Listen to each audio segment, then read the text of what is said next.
On the printer's control panel, you'll find the Wi-Fi Direct button. Press it once and you'll notice the Wi-Fi Direct light starts blinking. That blinking light means Wi-Fi Direct mode is now enabled and the printer is ready to connect. Now press the information button, the one with the letter I on it. The printer will immediately print out an information page. This page contains everything you need, the Wi-Fi Direct network name and the Wi-Fi Direct password. Keep this page with you because we'll use it in just a moment.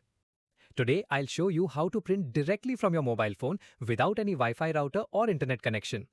Now pick up your mobile phone and go to your Wi-Fi settings. You'll see a list of available networks. Look for the network name that matches exactly what's printed on your information page. It usually starts with direct followed by the printer model name. Tap on that network name to select it. The phone will ask for a password. Take the information page that the printer just printed and enter the password exactly as shown. Then tap connect. Within a few seconds, the connection is complete. Now open your phone's gallery app and select any photo you want to print. Tap the share button and from the options that appear, tap print. At the top of the print screen, you will see a printer selection menu. Tap on it and select your HP DeskJet Ink Advantage 365 from the list. Make sure you select the correct model.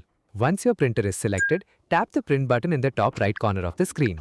The printer will immediately start printing your photo wirelessly. No cables, no computer, no router needed. And there it is, a perfect wireless print directly from your mobile phone using Wi-Fi Direct. If this video helped you, please like, subscribe and share. Got a question? Drop it in the comments below. I reply to every single one.